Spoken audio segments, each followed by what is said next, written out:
할렐루야, 9월 15일 금요일 아침 묵상 시간입니다. 함께 보실 말씀은 열왕기상 6장 14절에서 38절 말씀입니다. 솔로몬이 성전 건축하기를 마치고 백향목 널판으로 성전의 안벽 곧 성전 마루에서 천장까지의 벽에 입히고 또 잣나무 널판으로 성전 마루를 놓고 또 성전 뒤쪽에서부터 20규빗 되는 곳에 마루에서 천장까지 백향목 널판으로 가로막아 성전의 내소 곧 지성소를 만들었으며 내소 앞에 있는 외소 곧 성소의 길이가 40규빗이며 성전 안에 입힌 백향목에는 박과 핀 꽃을 아로새겼고 모두 백향목이라 돌이 보이지 아니하며 여호와의 언약궤를 두기 위하여 성전 안에 내소를 마련하였는데 그 내소의 안은 길이가 20규빗이요 너비가 20규빗이요 높이가 20규빗이라. 정금으로 입혔고 백향목 제단에도 입혔더라. 솔로몬이 정금으로 외소 안에 입히고 내소 앞에 금사슬로 건너지르고 내소를 금으로 입히고 온 성전을 금으로 입히기를 마치고 내소에 속한 제단의 전부를 금으로 입혔더라. 내소 안에 감람나무로 두 그룹을 만들었는데 그 높이가 각각 10규빗이라.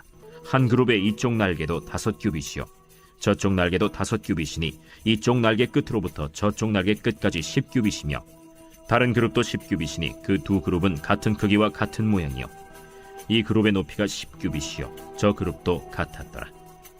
솔로몬이 내소 가운데에 그룹을 두었으니 그룹들의 날개가 퍼져 있는데 이쪽 그룹의 날개는 이쪽 벽에 닿았고 저쪽 그룹의 날개는 저쪽 벽에 닿았으며 두 날개는 성전의 중앙에서 서로 닿았더라.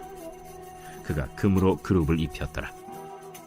내외소 사방벽에는 모두 그룹들과 종려와 핀꽃 형상을 아로새겼고 내외 성전 마루에는 금으로 입혔으며 내소에 들어가는 곳에는 감람나무로 문을 만들었는데 그 문인방과 문설주는 벽의 5분의 1이요 감람나무로 만든 그 두 문짝에 그룹과 종려와 핀꽃을 아로새기고 금으로 입히되 곧 그룹들과 종려에 금으로 입혔더라.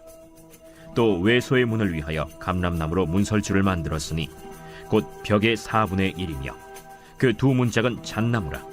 이쪽 문짝도 두 짝으로 접게 되었고 저쪽 문짝도 두 짝으로 접게 되었으며 그 문짝에 그룹들과 종려와 핀꽃을 아로새기고 금으로 입히되 그 새긴 데에 맞게 하였고 또 다듬은 돌 3켜와 백향목 두꺼운 판자 1켜로 둘러 안뜰을 만들었더라.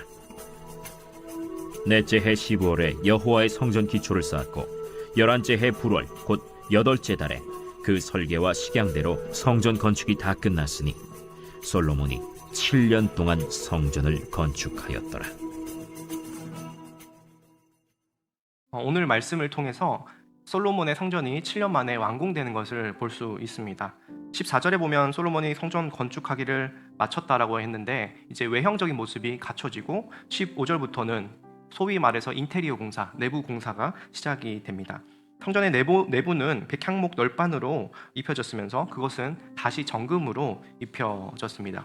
여기서 이 내부 장식을 통하여서 성전의 구조를 통하여서 우리가 하나님이 어떤 분이신지 알 수 있는 그런 단초를 발견할 수 있는데요. 백향목은 그리스도의 고귀한 인성을 상징하고 정금은 그리스도의 영광스러운 신성을 나타내고 있습니다. 우리 큐티 책에 잘 나와 있는데요. 20절에 그 정방형의 내소는 하나님의 완전하심을 나타내고 또 성소 내부를 가득 입힌 금은 하나님의 고결하심과 순전하심, 또 하나님의 임재를 지키는 두 그룹은 하나님의 어미하심을 나타냅니다. 또한 내소 앞에 들이운 금사슬은 함부로 접근할 수 없는 하나님의 거룩하심을 나타내고 종려나무와 활짝 핀 꽃은 하나님의 생명력과 아름다움을 나타내며 에덴 동산을 상징하고 있습니다. 이렇게 우리가 성전을 통하여서 또 그 외형과 내부의 인테리어를 통하여서 하나님이 어떤 분이신지 조금 알 수 있도록 이렇게 오늘 말씀이 나타내고 있는데요. 다른 말로 하면 이 성전은 하나님 나라의 모델하우스라고 할 수 있습니다. 솔로몬은 7년 반의 대공사를 통하여서 결국 하나님을 드러내고 나타내는 성전을 지었는데요. 그런데 왜 하나님은 이 성전이 그렇게 좋은 기능, 하나님의 영광을 나타내고 하나님의 어떠한 성품을 나타내는 이 성전을 짓는 것을 왜 반대를 하셨을까 하는 생각을 우리가 어제의 말씀에 이어서 함께 하게 됩니다. 앞으로 솔로몬이 어떻게 행동하는지를 보게 되면 성전을 완공한 후에 그가 어떻게 변해가는지를 보게 되면 하나님께서 왜 반대하셨는지 알게 될 것입니다. 오늘 솔로몬은 성전을 7년 만에 완공합니다. 귀한 재물과 많은 시간을 들여서 성전을 열심히 지었죠. 그런데 그 다음 절에는 무엇이라고 나와 있습니까?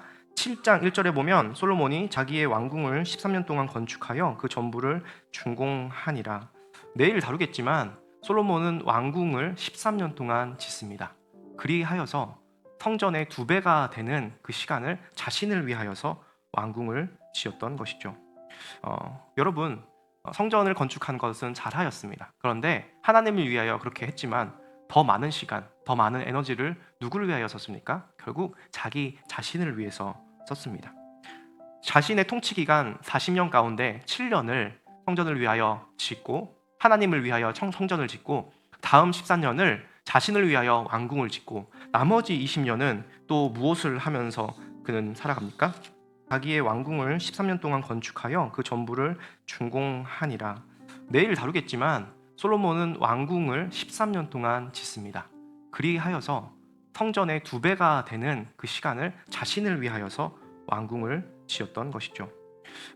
여러분, 성전을 건축한 것은 잘하였습니다. 그런데 하나님을 위하여 그렇게 했지만 더 많은 시간, 더 많은 에너지를 누구를 위하여 썼습니까? 결국 자기 자신을 위해서 썼습니다. 자신의 통치 기간 40년 가운데 7년을 성전을 위하여 짓고 하나님을 위하여 성전을 짓고 다음 14년을 자신을 위하여 왕궁을 짓고 나머지 20년은 또 무엇을 하면서 그는 살아갑니까? 9장 15절에 보면 솔로몬 왕이 역군을 일으킨 까닭은 이러하니 여호와의 성전과 자기 왕궁과 밀로와 예루살렘 성과 하솔과 무깃도와 게세를 건축하려 하였음이라 라고 나옵니다. 남은 20년 동안 또 다른 것들을 국방을 위하여 백성들을 동원해서 열심히 지었던 것이죠. 그러니까 40년 동안 백성들의 고혈을 쥐어짜서 자기가 원하는 것을 다 했다라는 것입니다. 그 결과 어떻게 됩니까? 결국 솔로몬이 나라를 다 다스린 다음에 그가 죽고 르호보암이 그의 후계자가 되었을 때 나라의 백성들은 그동안 솔로몬의 통치에 진절머리가 나서 그 아들 르호보암에게는 제발 우리의 노역을 좀 줄여달라고 간청을 합니다. 열왕기상 12장 4절에 보면 왕의 아버지가 우리의 멍에를 무겁게 하였으나 왕은 이제 왕의 아버지가 우리에게 시킨 고역과 매우 무거운 멍에를 가볍게 하소서. 그리하시면 우리가 왕을 섬기겠나이다. 결국 솔로몬이 그들의 백성에게 지은 무거운 멍에 때문에 백성들은 힘들어하다가 르호보암이 이를 거절하자 나라가 둘로 갈라집니다. 여러분, 하나님을 위하여서 7년을 들였지만 나머지 33년은 자신을 위하여서 썼다면, 또 그것이 나라를 위한 대의를 위하여서 백성들의 고혈을 쥐어짰다면, 하나님께서 그 하나님의 나라의 왕으로서 그 땅에 안식과 평안을 주시고 싶었지만 그 자신의 치적과 영광을 위하여서 백성들을 힘들게 했다면 그것은 하나님이 기뻐하시는 일은 아니었을 것입니다. 또한 솔로몬이 무엇을 잘못했습니까? 두 번째로 솔로몬은 하나님이 아니라 자신을 의지하고 마병과 병거를 의지했습니다. 솔로몬이 병거와 마병을 모음해 병거가 1,400대요 마병이 12,000명이라 병거성에도 두고 예루살렘 왕에게도 두었으며 왕이 예루살렘에서 은을 돌같이 흔하게 하고 백향목을 평지에 뽕나무같이 많게 하였더라. 여기서 보면 솔로몬이 병거와 마병을 많이 모았습니다. 나라의 국방을 튼튼하게 했다라는 것이죠. 그런데 이것이 세상적인 관점에서는 아주 좋아 보이지만 하나님 나라 관점에서는 이것보다 큰 비극이 없다라는 것입니다. 신명기 17장 16에서 17절에 보면 그는 병마를 많이 두지 말 것이요 병마를 많이 얻으려고 애굽으로 돌아가게 하지 말지니, 또 얘기합니다. 그에게 아내를 두어 그의 마음을 미혹하게 하지 말 것이며 자기를 위하여 은금을 많이 쌓지 말 것이니라. 여러분, 여기 보면 말과 병거를 쌓지 말고 여자들 이방 여인을 가까이 하지 말고 또 은금을 많이 쌓지 말라고 합니다. 그런데 방금 살펴본 것에는 마병을 많이 쌓았고 돈이 넘쳐 흘렀다라고 얘기를 합니다. 거기다가 무엇까지 더해집니까? 11장 1, 2절에 보면 솔로몬 왕이 바로의 딸 외에 이방의 많은 여인을 사랑하였으니 곧 모압과 암몬과 에돔과 시돈과 헷 여인이라. 여호와께서 일찍이 이 여러 백성에 대하여 이스라엘 자손에게 말씀하시기를 너희는 그들과 서로 통혼하지 말며 그들로 너희와 서로 통혼하게 하지 말라. 그들이 반드시 너희의 마음을 돌려 그들의 신들을 따르게 하리라 하였으나 솔로몬이 그들을 사랑하였더라. 하나님께서 하지 말라고 한 그 모든 것을 다 했습니다. 그는 이방 여인을 사랑했고 그들과 결혼하여서 그들의 이방 신을 받아들이는 데까지 나아갑니다. 왕은 후궁이 700명이요 첩이 300명이라 그 여인들이 왕의 마음을 돌아서게 하였더라. 여러분, 하나님께서 왕에게 금지한 것, 병거와 마병을 두지 말고 이방 여인을 곁에 두지 말고 은금을 두지 말고 오직 나만 바라보고 나의 말씀대로 나라를 통치하고 다스려라 라고 했던 그 하나님의 명령을 결국 솔로몬은 어기게 되는 모습을 보게 됩니다. 제가 먼저 이런 말씀을 드리는 이유는 예방주사를 맞는 것과 같습니다. 성전을 지었다고 해서, 놀라운 지혜를 가졌다고 해서 그가 하나님 앞에 완벽한 사람이 아니라는 것입니다. 결국 우리는 이 솔로몬의 앞으로의 실패들을 통하여서 무엇을 배워야 합니까? 참된 성전으로 오신 예수 그리스도께서, 그분은 우리가 성전이 되게 하시기 위하여서 고난의 길을 걸으셨습니다. 솔로몬의 성전처럼 화려하고 빛나는 길로 하나님 아들이 오신 것이 아니라 그분은 가장 낮은 곳으로 약한 사람들, 가난한 사람들을 위하여서 오셨습니다. 솔로몬 왕이 자신을 위하여서 백성을 착취하고 또 자신의 영광스러운 왕궁을 건축할 것과 반대의 길을 사셨던 것이죠. 우리는 하나님의 이름으로 우리가 하나님의 성전을 건축한다라는 명분을 내세워서 그것도 하나님 위해서 드리지만, 더 나아가 나를 위하여서는 더 많은 시간을 나에게 쏟고 또 나를 위하여서 나의 나라를 더 굳건하게 만들어가는 그런 우를 범하지 않아야 하겠습니다. 나의 욕망과 성공을 위해서 하나님을 수단하지는 않았는지 돌아봐야 할 것입니다. 우리의 진짜 성전은 예수 그리스도이십니다. 그분이 우리 안에 거할 때에 우리는 비록 질그릇 같으나 보배로운 그분의 영광과 아름다움이 이 성소 영광처럼 우리 가운데 덧입혀지고 또 우리를 그렇게 만들어 가기 위하여서 솔로몬처럼 멋지고 화려한 성전을 지은 것이 아니라 자신이 낮아지시고 십자가를 지시고 고난을 받으시고 고통당하셨던 예수님의 길이 우리가 걸어야 가야 할 길임을 생각해 보면서 오늘 이 시간 함께 참된 성전으로 지어가져갈 수 있도록 기도하면 좋겠습니다. 기도하겠습니다. 살아계신 하나님, 참으로 감사합니다. 성전의 그 아름다움과 영광은 하나님의 모습을 잘 드러내어 보여줍니다. 그러나 솔로몬은 그 성전의 영광을 추구하였고 그 성전의 영광이 자신의 것이 되길 원했습니다. 성전의 2배가 되는 시간 동안 자신의 왕궁을 건축하였고 또 그것에 2배 되는 시간을 사용하여서 국방을 튼튼히 하였습니다. 그런데 그것은 다 자신의 나라를 위하는 것이었습니다.